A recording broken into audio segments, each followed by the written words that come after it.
continue with the series, the Bible Creation Account, and in today's teaching we're going to look at day 6 of creation, which was really the final day of God's creation account in the book of Genesis. And it's on this particular day that God creates the living creatures, and he also creates mankind. The scripture we'll open up with today is in Genesis chapter 1 verse 24 and 25. Scripture says, "Then God said, let the earth bring forth a living creature according to its kind, cattle and creeping thing and beast of the earth, each according to its kind, and it was so. And God made the beast of the earth according to its kind, cattle according to its kind, and everything that creeps on the earth according to its kind. And God saw that it was good." And so, with regards to the Genesis creation account in day 6, there are 2 stages to that particular creation event. The first stage is God's creation of the living creatures, and the second stage is God's creation of Adam and Eve, or mankind. And so that is pretty much in sync with the other creation day events. Most of them God created over 2 stages on those particular days. We've seen that in the series thus far. And so in today's teaching, we're just going to concentrate on the living creatures that God created. We're not going to look at God's creation of mankind. And so when we look at this passage of scripture, a more accurate translation of the word cattle in this passage would be animal or dumb beast. And a more accurate translation of creeping thing can also be, it's not more accurate, but a creeping thing can also be translated as reptile. And then the more accurate of the translation of the word beast in this passage of scripture would be living thing. And so we see that there are 3 distinct categories of living creatures that God created on this particular creation day event of day 6. And that is the animals, the reptiles, and the living things. We're going to discuss the animals and the reptiles first. With regards to those 3 categories, most Bible translations will categorize those 3 categories as domestic animals, creeping animals, and wild animals. However, that's a bit of an unfortunate translation, because what it does is it implies that God created certain animals as domestic animals and others as wild animals. But that's not what happened at all. God never created domestic animals. God always created his animals to live in their environment, and thus that is the wild environment in which God created them to live in. That's what a wild animal is, an animal that lives in its natural environment. And all of God's animal creations that he created were created by him to live in their natural environment. So God never created domesticated animals and wild animals as 2 separate categories. How domesticated animals came about is through mankind, because God gave dominion to Adam over all of the animals, well, all of the living creatures in the earth. And so it's really mankind that has domesticated certain of the wild animals that God created. God created all his animals to live in their natural environment. Mankind is the one who then took certain of those animals and then domesticated them for his own personal use. And so when we look at the domesticated animals in the earth today, like dogs, cattle, and sheep, all of them are man-made derivatives of their original wild creation that God had created. When I say wild, I'm talking about an animal that God created to live in a natural habitat that he created for them as well. And so domesticated animals originated from mankind. When I say from mankind, mankind took God's original creation and then not interbred, but he bred them for his own domesticated purposes. And that's why we get so many different breeds of dogs in the earth today, so many different breeds of cattle in the earth, so many different breeds of sheep, etc., etc., etc. All of that are man-made derivatives of the original natural creation that God originally created. And so that's just basically how we get domestic animals today and the wild animals today, but God never created them originally as domestic animals. I trust you understand that concept. And so with regards to the animal kingdom that God created in the earth, the oldest animal fossils that have been discovered thus far by mankind are what are called dimetrodons, and they began to appear in the earth roughly about 295 million years ago. So it's quite a long time, but don't forget we've already seen that the sea creatures predate them. The flying creatures, the fossil remains, they haven't yet got to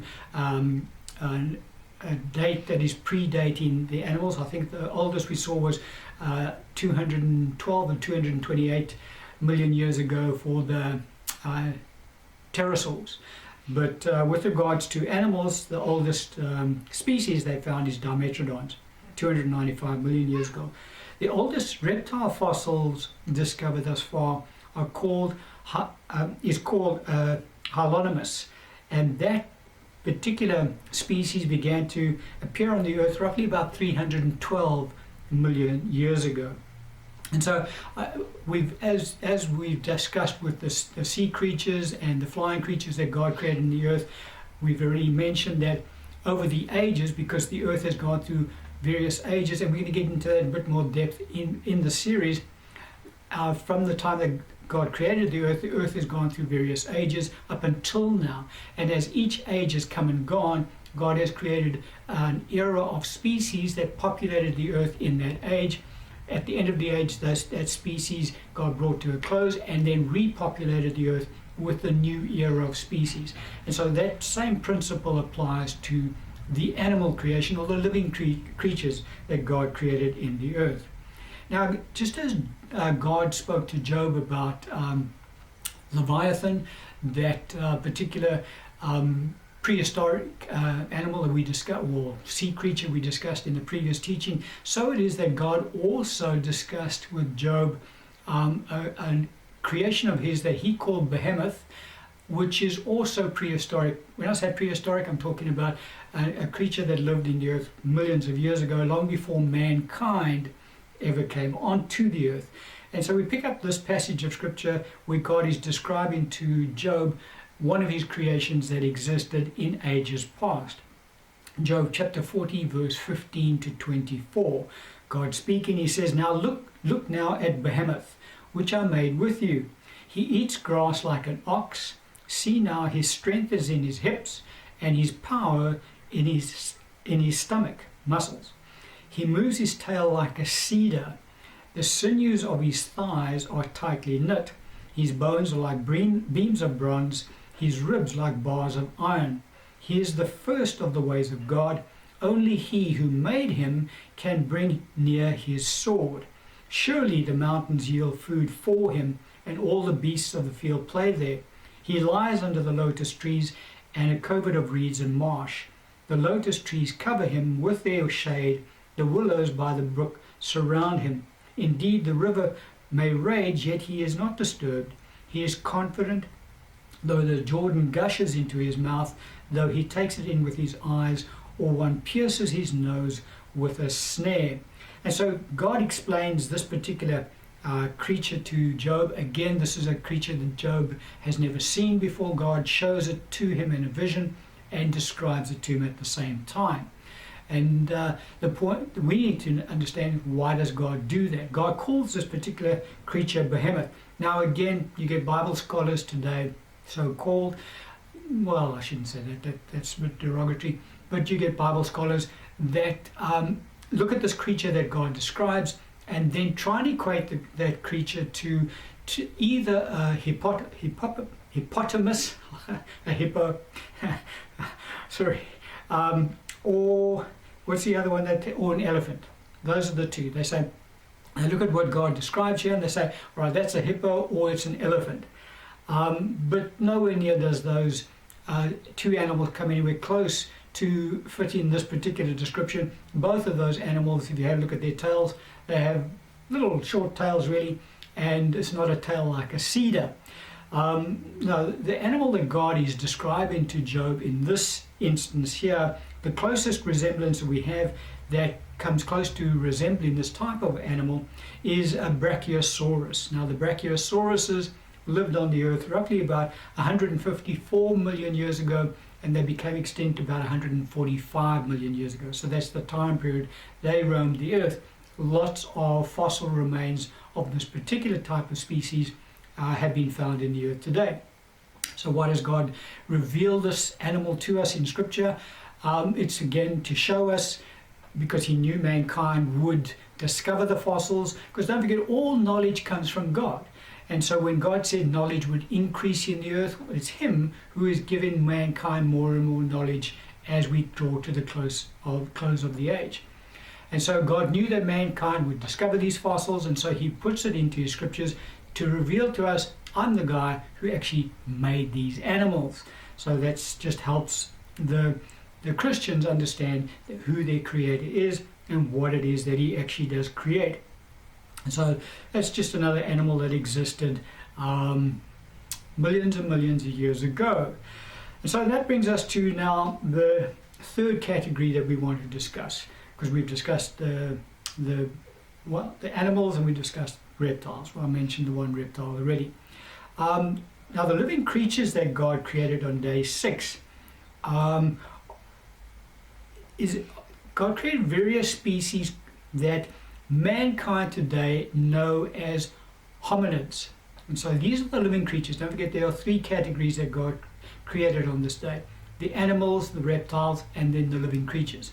The living creatures, scientists recognize today, and they call them hominids.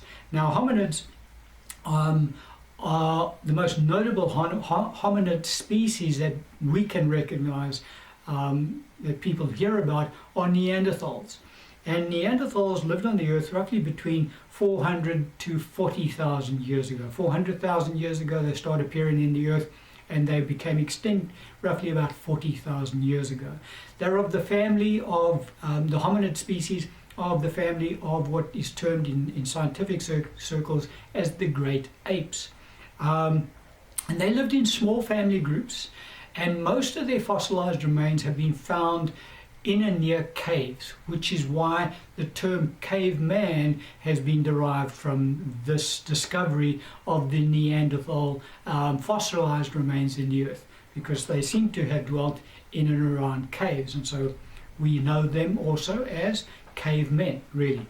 And so with regards to God's creation of the hominid species, that's one of the creation species that becomes very controversial between Christians and scientists, because it's this hominid species that scientists tend to focus on to try and prove the theory of evolution, and thus prove that mankind descended from the great apes, because very clearly these hominid species did exist in the earth. There's lots of fossilized remains in the earth proving that they were out there.